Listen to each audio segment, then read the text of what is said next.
Dan supaya istri kita tidak nyeleweng, istri muda kita nggak nyeleweng, jangan menyebutkan malam gilir.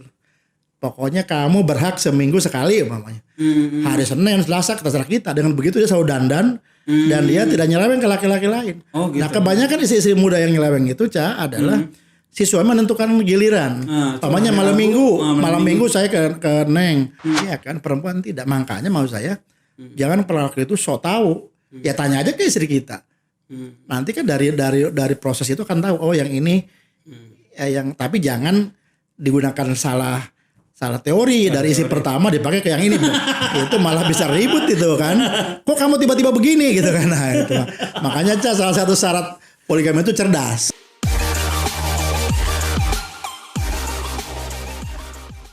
Oke, assalamualaikum warahmatullahi wabarakatuh. Selamat berjumpa kembali sahabat semua, subscriber Cak Hamid dan yang baru gabung.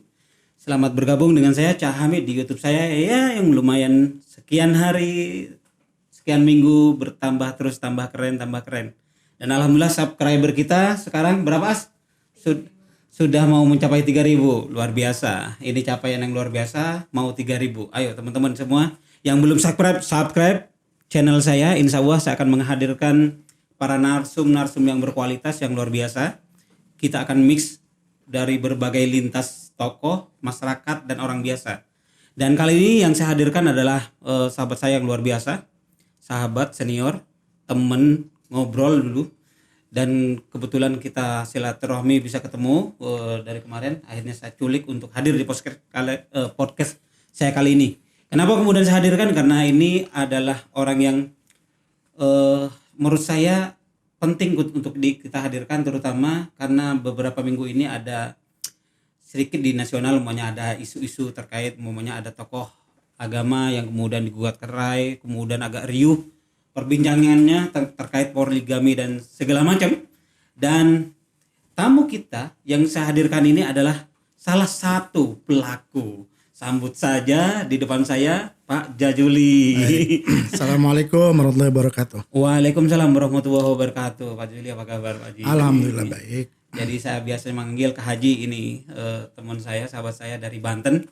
Jadi saya berinteraksi dengan beliau dulu saat saya masih aktif membantu keluarga Bu Atut dan Bu Airin di Banten, keluarga besarnya, dan ini adalah salah satu teman CS saya. Apa kabar Kak Haji? Alhamdulillah baik. Alhamdulillah baik. Jadi aktivitas apa sekarang ini Pak Haji? Jadi saya sekarang sudah hampir setahun keluar dari kegiatan perpolitikan. Sekarang fokus saya dua saja. Jadi saya sekarang mengurus yayasan pendidikan, nanti ada pesantren dan lain-lain. Dan yang kedua bisnis saja, usaha saja untuk ya bekal hidup kita, bekal ibadah kita. Oh, amin. Luar biasa. Jadi udah keluar berarti di dunia politik. Sudah politik praktis ya, sudah tidak menjadi pengurus parpol, tidak lagi menjadi anggota parpol gitu. Tapi kalau bantu-bantu tim sukses masih terlibat. Kemarin pilkada sudah enggak lagi. Udah enggak lagi. Karena saya gini, Cak, saya ini dulu merasa terlalu banyak ngurusin kamar. Jadi saya sekarang pengen ngurusin rumah. Oh iya, kayak lebih besar ya. Oh iya, kalau rumah kan saya pokoknya mau usaha karena saya di partai A, nanti orang yang partai B, partai C kan protes dan ngapain bantu Jajuli wong dia partainya anu. Sekarang enggak. Jadi saya sekarang saya sering bercanda kalau kita bisnis ya partai besar aja lah. Enggak usah partai A, partai B, ya partai besar aja kalau lebih usaha kan begitu. Iya. Tapi saya nggak mau bicara partai ya. Nggak bisa politik kan capek. Iya. Jadi saya ingin bicara karena tentang yang lain, karena kalau di Banten Pak Juli ini sudah masyhur luar biasa. Jadi teman-teman kalau yang berinteraksi di seputaran Serang pasti udah kenal dengan beliau, sosoknya humble luar biasa, tapi di balik itu juga punya story yang luar biasa, yang up to date untuk kemudian kita kulik-kulik pada hari ini. Kenapa? Karena beliau ini adalah pelaku poligami yang ternyata lancar-lancar aja mulai dulu. Sejak tahun 1995.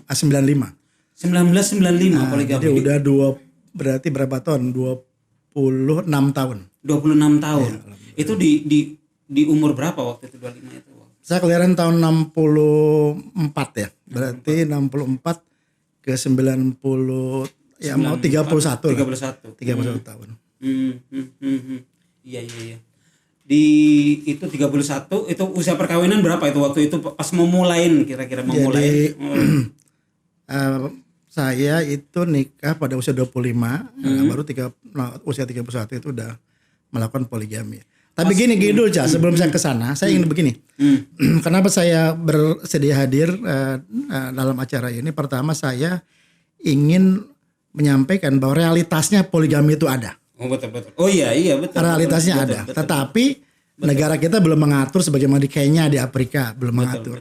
Ya akhirnya kita kan yang ada poligami malu-malu, ada nikah siri lah segala macam gitu kan.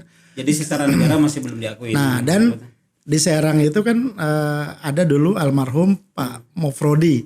Pak Mufrodi Muksin itu wakil ketua DPR Banten dari P3. Jadi bahasa Jawanya kira-kira gini Cak.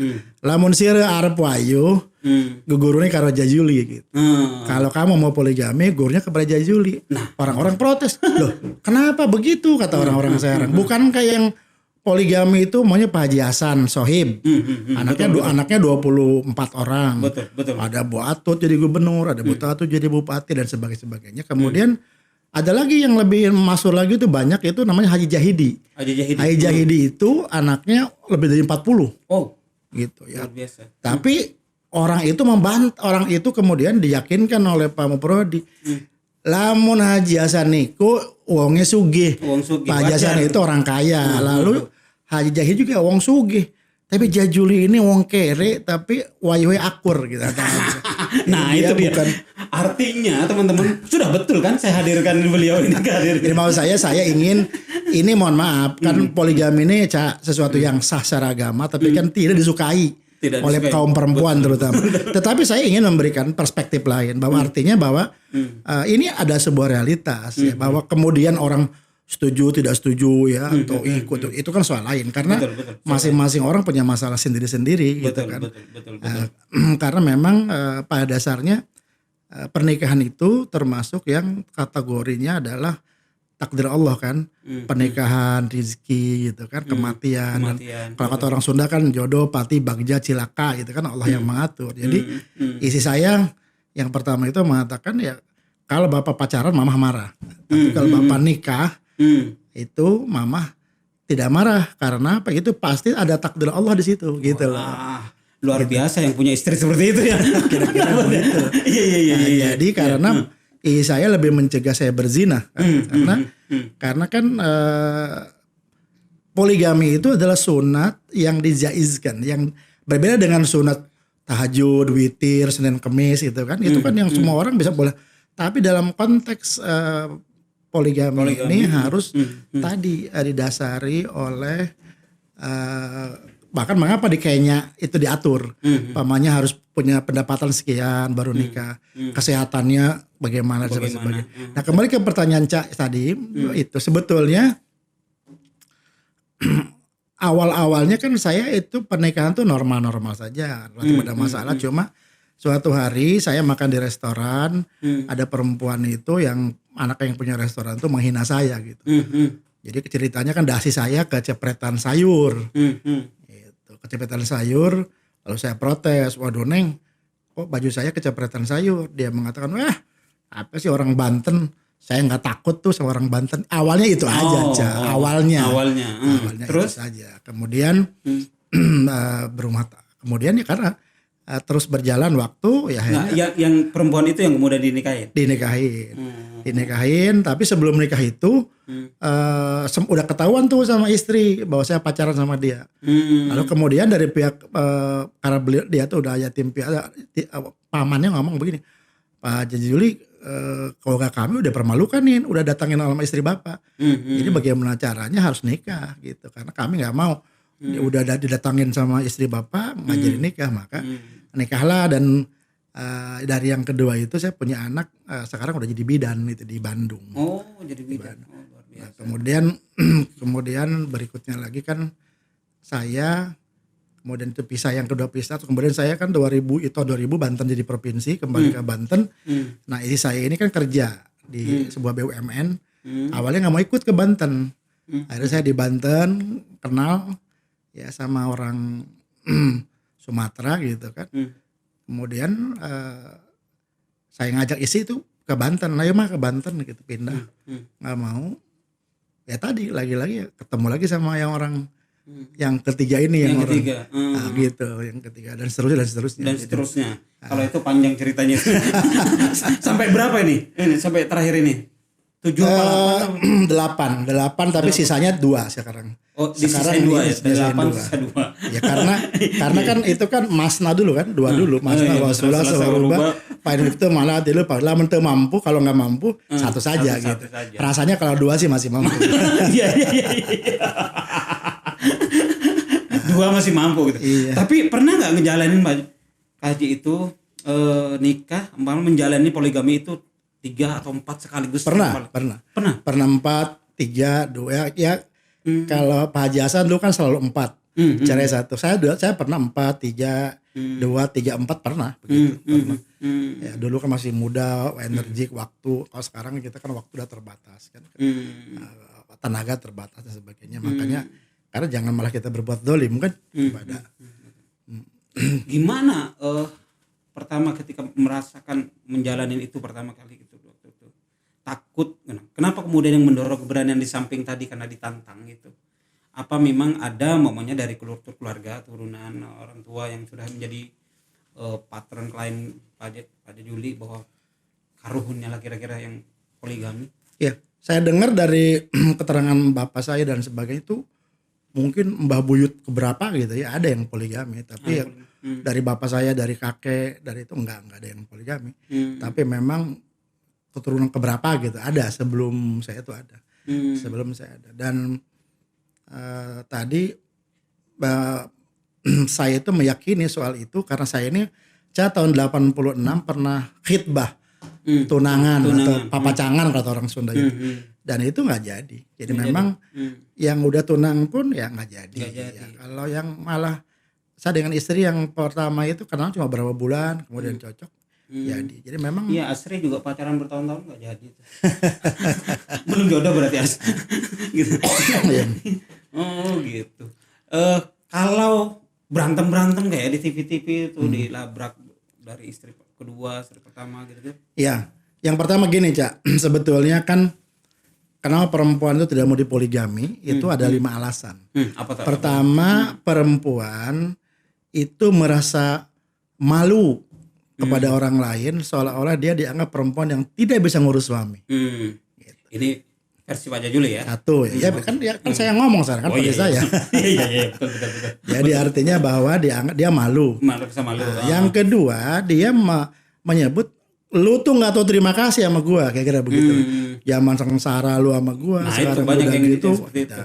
Yang kedua, yang ketiga bahwa dia seolah-olah menyangka kita tidak lagi cinta sama dia. Padahal mawadah dalam konsep Islam itu, Cak, itu hanya menyukai hidung, menyukai kulit, menyukai rambut, fisik lah gitu ya, kulit kuning dan sebagainya. Itu sebetulnya kan hanya 3 bulan saja.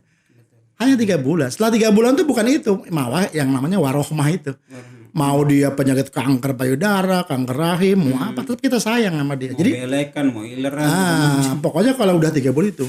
Nah, lalu yang keempat, mengapa dia tidak mau dipoligami itu dia khawatir kehilangan sumber daya uang, ekonomi. Yang keenam dia khawatir kehilangan kasih sayang kepada dia dan kepada anak-anak dia, gitu loh. Nah makanya Cak, ketika saya karena Islam itu bukan memberitahu Cak. Mah maunya saya bapak mau nikah lagi. Kalau begitu mah nikahnya nggak jadi, digebukin mah iya sama istri. Iya kan. Jadi Islam artinya caranya gimana? Islam itu Cak bukan permit me, bukan izinkan saya, tapi I inform to you, saya memberitahu kepada istri. Contoh gini, jalanin dulu. Nah, karena saya tadi tahu 5 teori itu, ya kan saya nikah dulu sama yang muda itu. Saya bilang, Neng, nanti kalau si Teteh datang, juga kita udah antisipasi. Nanti kalau si Teteh datang ke sini, jangan ngelawan. Kasih aja kopi. Iya aja gitu. Karena nah lalu kan tadi bagaimanapun kan nggak mungkin nikah itu kita lama-lama kan nggak boleh berbohong dan sebagainya. Jadi saya suatu hari ya terus terang. Nah 5 teori itu saya bantah. Pertama, nggak akan ngurangin bahwa saya itu berterima kasih atas selama ini mama nggak gitu kan. Yang kedua mama nggak punya kesalahan apa-apa gitu ya. Yang ketiga saya menjamin ekonomi tetap stabil. Yang keempat kayak anak-anak itu. Dan itu omongan. Tapi sekarang bapak harus jujur ke mama bahwa istri bapak udah nikah lagi nih, ini nama perempuannya, alamatnya di sini. Dikasih tahu alamatnya? Iya, dan nomor HP ini kasih tahu. Jadi pertamanya pasti untuk nikah yang pertama nih ya, berantem dulu. Nah, karena gini, itu kan sebetulnya kunci poligami itu sapu melayang. Pada kalau ke saya enggak ya, mungkin ke itu ya, ke madunya ya. Iya. Jadi udah paling iya tes kan gini maneh gitu, satu bahasa Sunda kan orang maneh tes ya badai kasalaki kurang, kamu kan gadis perawan kenapa gini-gini. Ya teh ya mohon maaf, udah gitu aja. Perempuan tuh kalau ngomong kita sejengkal dia biasa depak kan ngomongnya kan, jadi berkepanjangan. Tapi ketika yang muda itu minta maaf teh, mohon maaf, gitu aja, ya sudah. Ya gitu. saya salah. Nah tapi ini dari yang 5 tadi kita konsisten. Makanya mohon maaf, isi yang pertamanya itu kalau sekolahnya itu selalu first class. Pamannya SMP 2 Bandung, SMA 2 Bandung, Unpad gitu. Lalu yang ini SDL alun-alun, SMP 1, SMA 2 kedokteran gitu.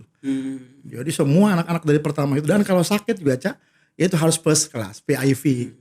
Jadi kenapa? Perempuan di poligami itu kan sebetulnya psikologisnya dia gak mau di nomor 2 kan. Dia ingin selalu itu the first. Utama, dia ingin selalu the first and the mind. Dia ingin selalu yang utama dan yang diutamakan. Itu problem. Nah kelemahan di Banten saya perhatikan poligami itu gini. Ketika dia poligami pertama berbohong. Yang kedua dia itu selalu tiap hari di istri muda atau ngotok ngowo jadi kata orang Sunda mah. Yang ketiga terlalu memanjakan yang muda, yang tua itu akhirnya terlantar. Saya enggak begitu, saya tetap mengutamakan istri pertama. Jadi dari sampai sekarang begitu. Ya yang lain boleh ganti, yang ini enggak gitu ya. Karena gini, kalau soal giliran itu kan kalau dalam bab muamalahnya kan bagaimana antara di mingkum. Bagaimana sama-sama ridho. Jadi bukan begini, kata lagu dangdut 3 malam di sini 3 malam di sini, bukan itu. Jadi bisa kita di yang tua 2 minggu, di yang ini semalam. Dan supaya istri kita tidak nyeleweng, istri muda kita nggak nyeleweng, jangan menyebutkan malam gilir. Pokoknya kamu berhak seminggu sekali mamanya. Hari Senin, Selasa terserah kita. Dengan begitu dia selalu dandan dan dia tidak nyeleweng ke laki-laki lain. Gitu. Nah kebanyakan istri-istri muda yang nyeleweng itu adalah si suami menentukan giliran. Pamannya malam minggu saya ke Neng. Nah dia menyadari tuh, Selasa, Senin, Rabu, Kamis, Jumat, Sabtu bebas. Akhirnya mohon maaf, dia kan nikah main jalan lagi sama teman-temannya. Nah jadi punya banyak. Oh itu tipsnya. Iya. luar biasa. Jadi banyak ilmu nih teman-teman. Jadi sebelum lanjut minum dulu. Baik.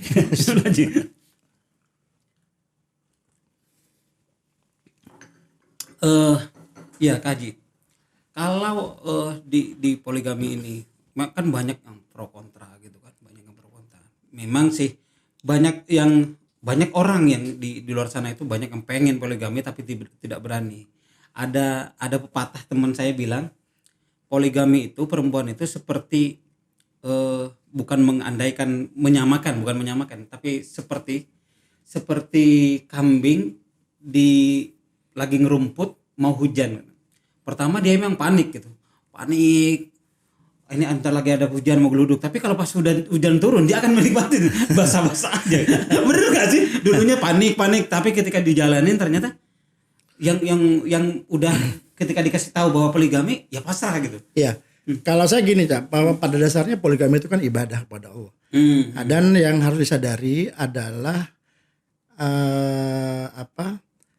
poligami itu menikah itu awalnya kan hukumnya sunnah. Anikahu sunnati faman rogiba an sunnati falaysa minni. Awalnya begitu. Tetapi kemudian menjadi wajib, karena yang wajib dalam Islam itu adalah memperbanyak keturunan. Sekarang dengan KB dengan lain-lain, paling banyak berapa sih anak kita? Kalau kita berKB cuma 2-3. Nah, sekarang anak saya 8. Dan saya sering baca sama teman-teman, kamu berapa anak kedua? Anak saya sering berdoa tiap hari, Allahumma gfirli wali walidayya warhamhuma kama rabbayani.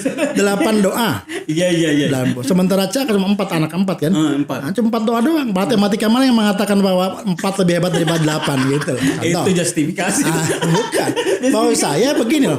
Nah, karena gini, Islam itu adalah al-quwah, harus kuat. Kuat itu kalau banyak jamaahnya. Nggak mungkin kita itu banyak anak segala macam kalau hanya dari satu istri. Satu gitu istri. kan. Jadi sebetulnya bagian dari itu. Nah kemudian tadi bagaimana tadi? Lah sekarang namanya ibadah itu pasti setannya ada, itunya ada. Tapi yang paling penting dari pengalaman saya, istri pertama kita harus soleh dulu. Rajin sholat, rajin tahajud, rajin duha, rajin semua. Karena poligami itu bukan soal ekonomi, soal keimanan gitu loh. Saya ya ada cerita nih di Rangkas Bitung, ada si X, dia pekerjaannya office boy. Office boy di sebuah sekolah negeri.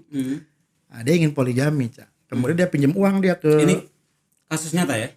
Iya, nyata kan. Kan kita lagi cerita kenyataan nih kan. Jadi si X ini dia seorang office boy, ya tukang sapu lah gitu ya. Dia ingin poligami, dia kemudian pinjam uang ke koperasi 5 juta. Yang 500.000 itu digunakan untuk mas kawin, yang 500.000 untuk ipakah itu biaya nikah gitu ya. Nah, yang 500.000 itu untuk selamatan syukuran.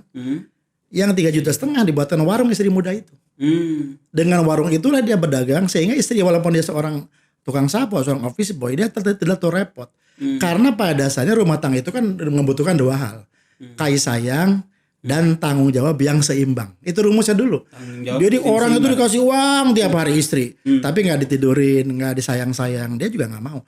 Sebaliknya disayang-sayang tiap hari, tapi jajannya kurang, rumahnya kurang, apanya nggak mau juga. Jadi artinya seorang office boy saja, ya kalau berniat, ada jalan. Ada jalan. Tapi kalau Ca ini kan sudah orang kuliahan segala macam, udah punya perusahaan. Ya, jadi saya sering gini ngomong sama teman-teman saya.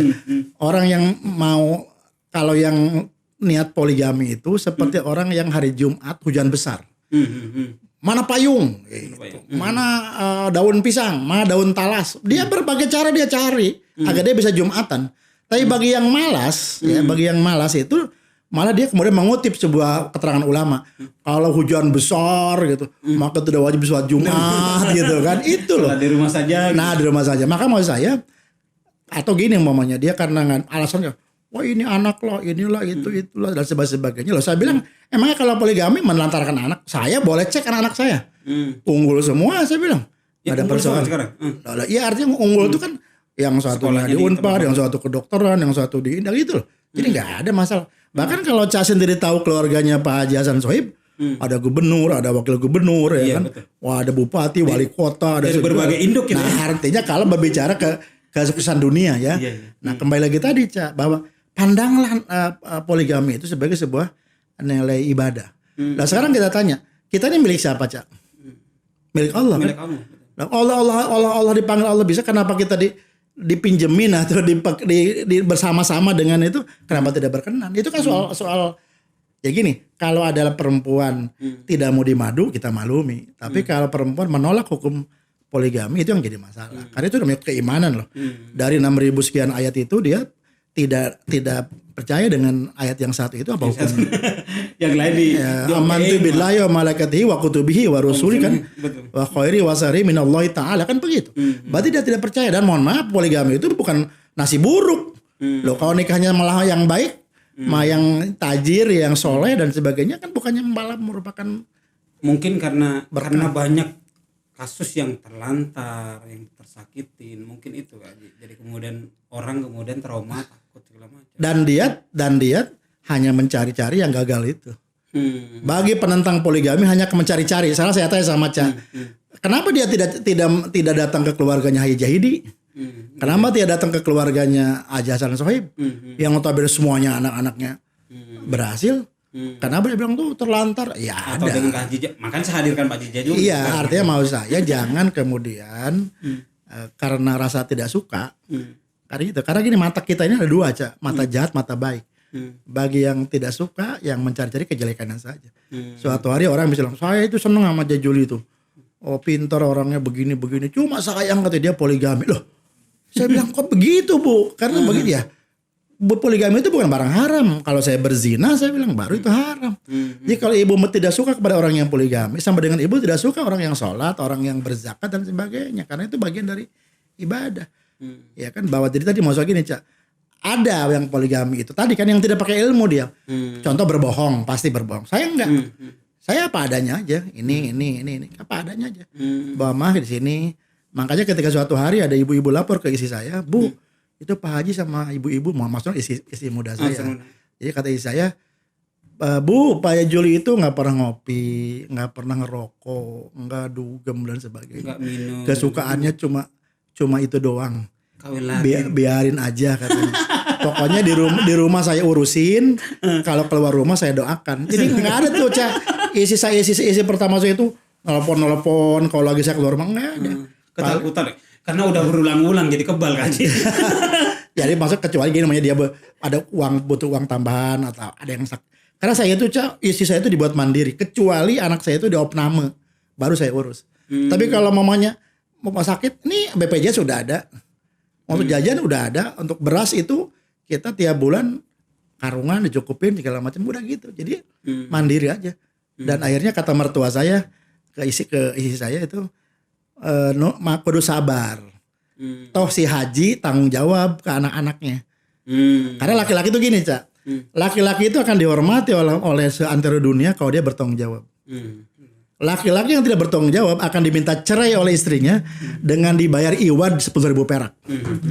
Ya, sebaliknya, kalau laki-laki itu bertanggung jawab, dia seperti raja. Pulang ke rumah tinggal ganti baju, tinggal makan, tinggal tidur sama istri, kayak raja.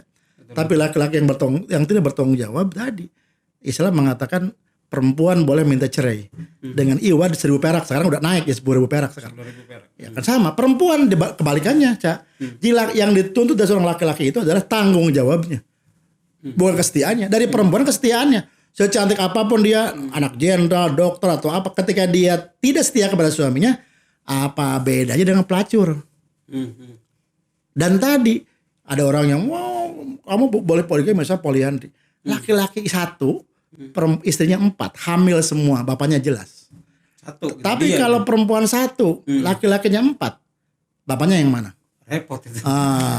Harus kelihatan segala macam itu berarti. Iya. Tapi memang ada pepatah sih, ada pepatah yang bilang, bukan pepatah ya, anekdot lah bilang. Kalau istrinya 1 itu berarti takutnya masih pada manusia. Kalau istrinya sudah 2, 3 apalagi sampai 8 ini takutnya sudah sama Allah ini.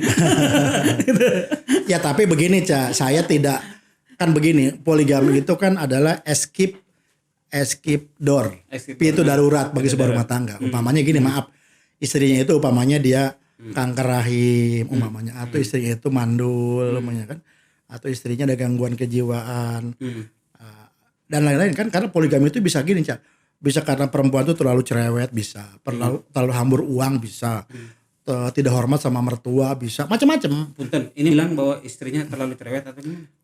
Enggak itu. Maksudnya berdasarkan penglihatan saya, istri saya pendiam, baik aja. Cuma ya tadi, ya kan mungkin tadi, maka kadang-kadang aing teh kurang kumaha, saya ini kurang gimana gitu.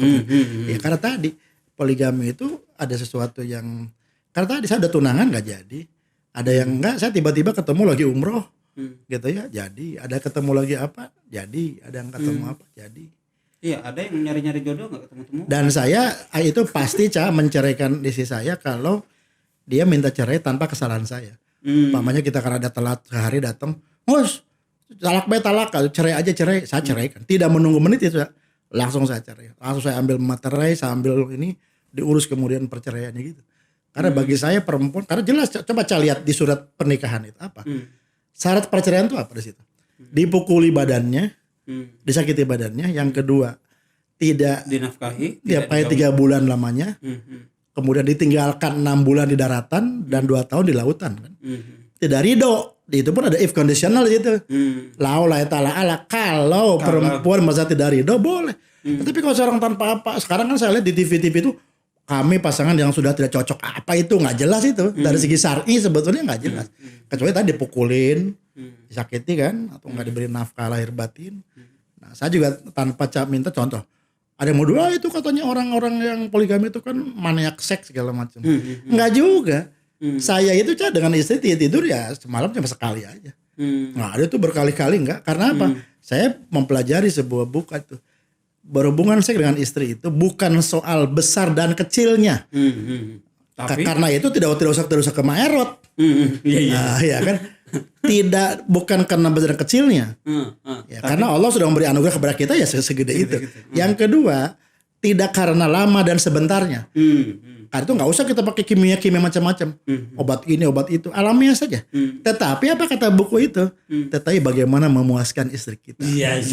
Memuaskan istri kita itu adalah keterbukaan. Punten Kak Juli. Ini masih anak-anak muda semua nih melintir gitu nih.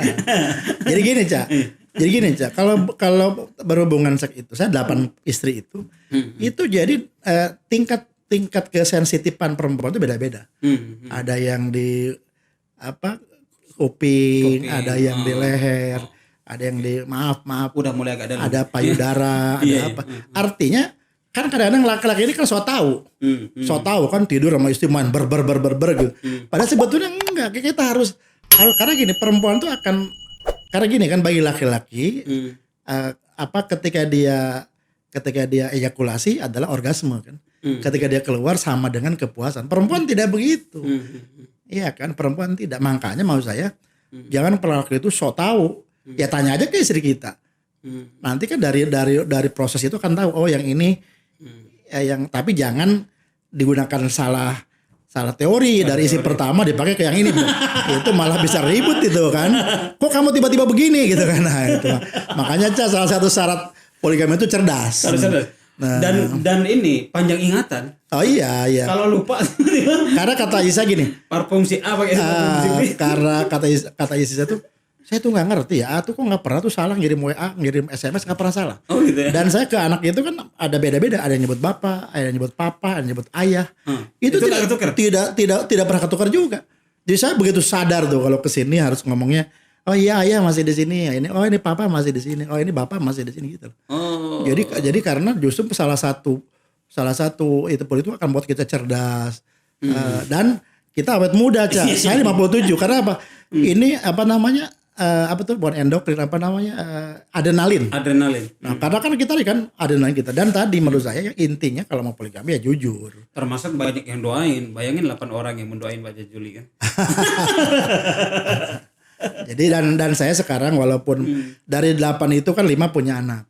Yang 3 tidak punya anak. Tapi hubungan baik saya dengan mereka semua sampai sekarang masih baik. Karena artinya yang saya kan 2 yang masih rumah tangga, yang lainnya udah cerai. Jadi makanya saya dengan anak-anak saya hubungan baik tiap minggu. Dan saya berkunjung. Dan hubungan saya dengan suami-suami mereka yang baru itu baik. Jadi gak ada masalah. Karena pada dasarnya kami, saya tidak gini, saya berterima kasih kepada mantan istri saya yang telah ngurus anak saya. Gitu aja. Jadi baik, gak ada masalah. Oke. Bagaimana pendapat Pak Juli terkait umpamanya banyak yang ada sebagian menganggap bahwa sebetulnya ketika nikah itu selalu dilandasin oleh seks, oleh nafsu, hawa nafsu gitu kan. Setuju nggak gitu? Begini ya. Mungkin ada fantasi itu. Contoh dalam kalimat begini. Lu kopinya sama, tapi bagaimana ketika yang satu disajikan dengan mangkok, yang satu dengan batok, gimana? Contoh gitu. Artinya ada. Ya kan orang bilang cina KBG Surabaya. Kopi gitu kene gitu kan, begitu kan juga perempuan itu bentuknya begitu.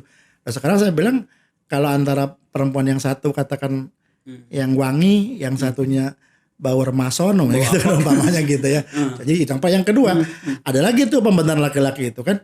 Ya yang tiap hari makan ikan asin, ya pengen juga makan daging ayam. Tetapi yang makan daging ayam tiap hari juga bosan juga, dia pengen juga tempe tahu, kira-kira begitulah. Pengen juga kan. Nah, tapi saya tidak setuju kalau pribadi saya ya, Cak ya, karena tadi hubungan seks saya normal saja, semalam sekali, nggak pernah tuh maunya maniak gitu. Makanya saya kan sehat-sehat aja karena menjaga itu. Karena kalau terlalu banyak juga kita malah rusak badan kita. Jadi saya kira tidak. Bahwa kan begini. Contoh anak itu bukan tujuan rumah tangga, itu akibat dari rumah tangga normal pasti punya anak. Umpamanya kita hubungan seks itu kan bukan tujuan. Setiap upamanya toh begini maksud saya. Kalau seks bukan tujuan ya ngapain nikah? Orang melacur juga bisa berhubungan seks. Bukan itu. Karena kalau kita baca di agama itu kan litas kuno ilaiha. Ketentraman batin gitu loh. Jadi setelah mawadah mencintai, warohmah menyayangi, kemudian hati kita tentram kan. Gitu. Nah, kemudian ada lagi nih Cak, kepada nasihat saya kepada ibu-ibu yang tidak mau dipoligami. Nah, sebetulnya kan ada kesalahan besar dari ibu-ibu itu. Kadang-kadang dalam memperlakukan suaminya itu dia selalu menganggap ya dua hal. Pertama, dia merasa tidak pernah punya kesalahan. Yang kedua, menganggap suaminya itu seperti zaman pertama menikah. Contoh soal makan, soal makan kan kalau istri kalau perempuan kan gini, laki-laki itu akan dimanjakan oleh dua orang perempuan, satu pacarnya, tapi haram hukumnya kan pacaran tuh. Yang kedua oleh istri mudanya, itu normalnya. Karena apa? Kalau istri tua kan tadi, Pak itu di meja tuh udah ada tuh nasi goreng gitu. apa. Kalau istri muda kan nggak begitu, Pak. Malamnya udah nanya. Besok Bapak pengen apa sarapannya? Apakah sayur asem, apakah lontong sayur, apakah nasi gorengnya dengan pakai kecap dan sebagainya. Banyak Nah itu laki-laki itu kan kadang dimanjakan seperti itu. Nah sementara yang tua kadang-kadang kan mamanya sibuk, lamanya lagi sibuk nih. Tuh ada di kulkas ada telur kok ada apa? Kurang disuruh bikin. Kita bukan tidak bisa bikin telur sendiri, kita bukan tidak bisa nyetrika sendiri. Ya apakah nanti tugas itu dikerjakan oleh pembantu itu soal lain. Tapi maksud saya bagi feminis dibilangnya ya nyari aja pembantu kalau mau butuh itu. bukan begitu. Bukan begitu. Bagi saya maaf ya, walaupun saya pernah beberapa kali punya pembantu. Tapi soal ganti baju, soal makan, saya tidak mau digantikan oleh pembantu. Bahwa dia ngistrika boleh. Bahwa dia nyuci boleh. Betul. Bahwa dia ngepel boleh pembantu. Nggak bisa, Cak. Itu tidak tergantikan istri kita. Karena sentuhan kasih sayangnya kan di situ. Ya, karena istri saya contohnya ini kan istri pertama saya itu kan jago masak dia. Sambalnya enak, sayurnya enak apa kan gitu kan. Nah, jadi tapi kan kadang-kadang perempuan dalam tanda kutip sok-sok tahu kan. Nih sayur asem, nih sayur kacang merah, nih. Malah perempuan betul saya suka sayur asem, saya suka kacang merah. Tapi kapan sukanya itu hari apa? Itulah persoalannya. Hari ini pengen makan apa? Nah, gitu ya. contoh namanya kalau hari Minggu pasti kan namanya sayur kacang merah, ya kan? Laki-laki nih ya. Ikan asin, namanya sambal, lalap jengkol, pete atau apalah. Hari lain. Nah, ini kan yang kadang perempuan kan merasa so tahu. Pokoknya gimana gua aja lu. Kadang gini, lu jangan ulah maido apa atau orang Sunda itu ya. Jangan maido lu ke gua. Gua udah capek nih ngurus anak, ngurus rumah, ngurus apa. Ya apapun itu bagi suami kan tetap kan. Kalau contoh saya nih, saya pagi-pagi itu khasnya dan saya dari kecil enggak pernah sakit, Cak. Dari kecil. Saya enggak ngerokok, enggak ngopi, enggak minum, enggak apa gitu ya. Enggak minum arak maksudnya dan sebagainya. Itu saya pagi-pagi itu, Cak, nasi ya, terus telur setengah mateng sama cabai hijau 4. Itu everyday. Dan istri saya tuh mewajibkan saya makan pagi-pagi di rumah karena apa? Siang kan sama malam kadang makan di luar. Jadi sekarang kalau di rumah itu wajib. Jadi jangan sekali-kali maaf suami itu nggak sarapan di rumah, Cak. Itu bisa bikin masalah. Pertama dia merasa nggak dihormati, yang kedua dia curiga, jangan-jangan lu sarapan di mana nih gitu loh. Jadi saya udah nikah 33 tahun ya sampai sekarang itu saya selalu sarapan di rumah. Kalau saya sekarang makan sampai malam di rumah karena diet. Di rumah. Iya. Nah, sekarang terakhir Haji. Tips bagi orang-orang yang mau poligami, karena ini akan jadi judul Mas. Tips bagi orang yang mau memulai poligami, apa saja yang harus dilakukan biar menghindari berantem, biar menghindarin agar kemudian tidak kan ketika ternyata tahu poligami tiba-tiba ngajak minta cerai kan. Bagaimana selamat dari situ kayak Haji gitu kan. Yang pertama itu kalau orang pesantren bilang kan ilmu qabla amal. Berilmulah sebelum beramal. Artinya kan nyambel juga ada ilmunya, bikin Indomie juga ada ilmunya kan. Jadi saya pertama, Cak, itu pertama kita mempelajari ilmu-ilmu agama dengan baik. Bagaimana sih hukumnya? Kita baca tuh. Rasulullah punya istri 9 tuh. Dari Khadijah, Aisyah, terus Maimunah dan terus. Kita pelajari tuh. Perilaku-perilakunya seperti ini. Oh gitu. Kemudian yang pertama. Yang kedua itu solehkan istri pertama itu supaya pengajian segala macam. Yang ketiga perkuat ekonomi kita. Ekonomi kita diperkuat sehingga wajar untuk mencukupi keluarga. Jangan begini lu belagu lu. Makan aja susah lo maunya kan poligami dan sebagainya.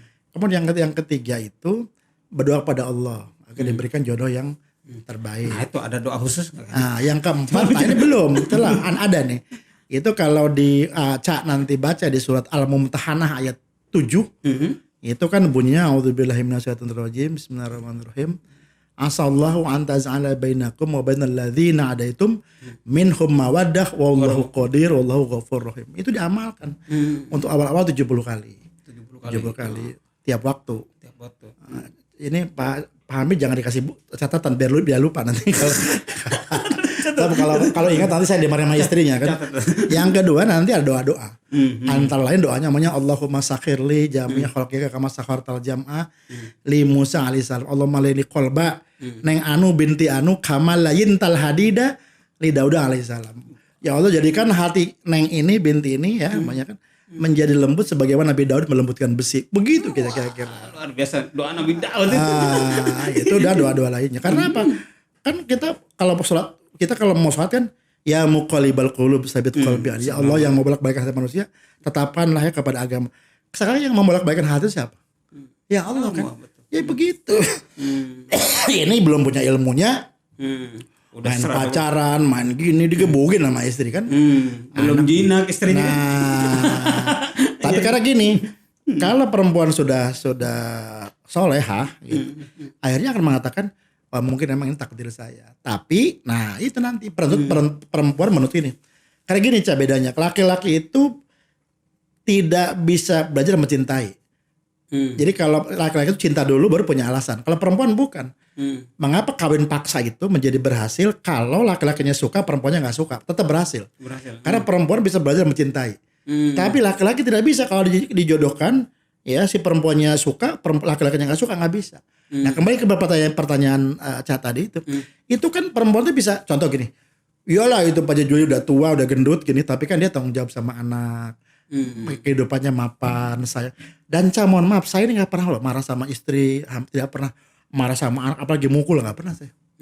Bahkan saya kalau anak itu mau kuliah mau sekolah saya coba bilang jangan nakal ya. Anak saya ada yang bertanya itu Pak apa bapak nggak ada itu kalimat lain selain jangan nakal itu. Ya saya bilang apa kamu tuh apa? Bapak waktu kecil ngangon kambing ya bapak ngambil air bapak ngambil kayu bakar ke hutan dan sebagainya. Kamu kan apa kamu tinggal sekolah tinggal belajar tinggal sholat dan sebagainya nggak ada yang lain begitu Cak. Jadi artinya sikap lemah lembut itu, jadi jangan udah begini Cak, sudah mah poligami, ekonominya nggak mapan, ada RT lagi, ya kan? Oh itu kan nggak bisa. Dan mohon maaf contoh yang kecil-kecil nih Cak, saya kalau Lebaran Idul Fitri itu pasti di istri pertama, pasti. Kalau Lebaran Po Haji bergantung kondisi. Yang kedua, istri pertama itu kalau ke hajatan, ke undangan resmi kemana-mana itu istri pertama. Jangan dibalik yang muda kemana-mana. Kan istri muda itu kan dia udah menyadari dari awal juga bahwa dia mengambil dari yang tua. Jadi dia harus paham itu. Kalau yang tua kan tadi punya hajatan dia bawa, undangan pemerintahan dia bawa, ya wisuda segala macam. Kalau istri muda mah paling arisan silakan. Dan saran saya kepada laki-laki poligami kalau bisa cari istri mudanya itu yang punya kesibukan. Karena gini Cak, salah satu sumber ketidakharmonisan rumah tangga adalah soal kalau perempuannya pemainnya tidak punya kesibukan, artinya kalau dia kerja lebih bagus. Karena kalaupun dia kerja tetap kan suami kan memberi nafkah juga kan. Lalu yang berikutnya lagi jangan suka membuka HP. Nah, jadi saya itu Cak nggak pernah HP anak kami tidak pernah. Kecuali gini, kira kita telepon saya lihat siapa yang telepon si Anu angkat baru dia ngangkat. Tapi kalau enggak. Karena salah satu sumber pertengkaran yang paling besar itu adalah di HP. Contoh gini, kalau nelfon masih bisa bohong, tapi kalau contoh saya bercanda nih ke Cak Hamid dengan HP saya yang baru, Bang, namanya ditunggu, pokoknya di Bintaro Plaza, kebaca sama istrimu gimana itu? Nah makanya saya dengan istri itu dari awal Cak tidak pernah saling membuka HP, karena masing-masing orang pasti punya privasi, masih punya rahasia-rahasia, dengan niat maksudnya tidak berbohong ya, tapi maksudnya. Jadi HP anak saya, HP istri, HP saya itu masing-masing di meja geletak gitu aja. Kalau punya Pak ini telepon dari si Anu gimana? Kalau saya angkatin. Kalau saya bilang ya biarin, ya enggak. Tapi kadang-kadang kan banyak yang kepo kan. Akhirnya kan gitu. Jadi karena gini Pak, sumber rumah tangga itu kan pertengkaran itu kan 3. Perpisahan itu, 1 kurang ekonomi dan kurang sabar. Yang kedua, ya kan berpoligami tidak sabar juga. Yang ketiga campur tangan pihak ketiga. Ada adik, ada kakak, ada mertua, ada tetangga. Makanya orang tua dulu bagus tuh Cak kalau rumah tangga cepat pisah rumah. Supaya dia tidak banyak campur tangan. Jadi sebetulnya 3 tadi aja. Nah terus tadi kalau kita kembali ke poligami, jadikanlah istri pertama itu sebagai segala-galanya. Nah istri kedua itu ya namanya juga istri kedua. Kan kalau saya malah bercanda gini, kalau istrinya masih muda disebut istri muda katanya. Kalau sudah tua istri itu ya disebut istri kedua aja katanya, jangan disebut istri muda karena emang sudah tua. Gitu. Sudah tua juga. Dan saya sekarang itu istri pertama saya udah 50 tahun, yang kedua 47. Jadi nggak ada yang muda-muda lagi. Mirip ya. Udah mirip. Kalau dulu pernah nikah sama umur yang 20, pernah ya? 23, 25 gitu. Ya be kalau yang udah terlalu tua macam nggak ada obat dimarahin istri kan. Iya. Ngapain kamu Nggak impas ya? Nggak impas. Nggak BEP namanya. Antara disemprot dengan ininya, dengan sensasinya. Iya. Luar biasa. Jadi teman-teman, ini sudah di penghujung. Ada beberapa catatannya yang kita bisa tarik dari Pak Jazuli ini, bahwa poligami itu harus tahu ilmunya, gitu, tahu caranya segala macam. Tapi kalau tentang ilmunya termasuk doa-doanya tadi sudah ada bocorannya gitu. Teman-teman yang nonton, yang niat itu tinggal diamalkan.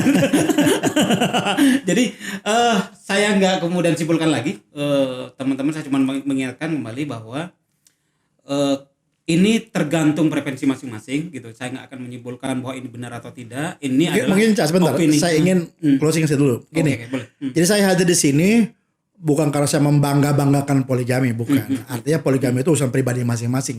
Kalau memang butuh ya laksanakan. Kalau tidak butuh ya nggak usah. Dan mohon maaf, mengapa saya ingin bicara bahwa poligami sebuah realitas. Dan omongan saya hari ini adalah sebuah perspektif lain. Ya artinya kalau yang baiknya ditiru, kalau nggak, cuma kalau saya sih merasa karena ini ibadah gitu ya. Dan anak-anak saya tadi akur, anak-anak saya sekolah alhamdulillah berhasil semua dan sebagainya. Saya pikir itu nggak ada apa. Jadi saya kira kalau umpamanya daripada menelantarkan anak, ya daripada bercerai, kan sekarang orang begitu, udah cerai aja, emang gua nggak laku lagi. Ya emangnya jadi janda lebih enak daripada di poligami. Coba tanyakan, lebih enakan mana? Karena kadang perempuan tuh ego kan, lebih baik saya dicerai daripada saya di poligami. Padahal sebetulnya ketika dia cerai, ketika dia menjanda, panjangan orang jelek, sumber ekonomi menjadi hilang atau menjadi berkurang. Saya kira intinya mau saya, mohon maaf kepada ini, saya bukan karena kebanggaan dan sebagainya, tetapi saya ingin memberikan sebuah cerita saja, realitas bahwa saya begini, dan bagi saya pribadi poligami adalah bagian dari beribadah kepada Allah Subhanahu Wa Taala. Saya kira barangkali itu, Cak. Terima kasih. Oke. Jadi betul. Jadi memang ini poligami ini adalah fenomena yang menarik, diskursus yang menarik dan nggak berkesudahan. Karena memang di agama ada, di realitas sosial ada. Makanya saya coba hadirkan dari pelaku gitu kan, perspektif pelaku. Jadi ini kembali kepada teman-teman, apakah setuju dan tidak, apakah mau melakukan atau tidak. Tapi kalau mau melakukan, tips-tipsnya sudah diberikan oleh Pak Jazuli. Jadi biar kemudian tidak berantakan sukses poligami ala Pak Haji Jazuli. Jadi mungkin itu saja teman-teman semua. Saya ingatkan lagi, subscribe YouTube kita, podcast kita, like and share, dan insya Allah saya akan coba kemudian menghadirkan tema-tema menarik dengan narsum-narsum yang kece-kece seperti yang hadir ini. Betul-betul mengalami, tidak hanya fata morgana. Itu saja teman-teman semua. Assalamualaikum warahmatullahi wabarakatuh. Waalaikumsalam warahmatullahi wabarakatuh. Makasih Pak Haji. Baik.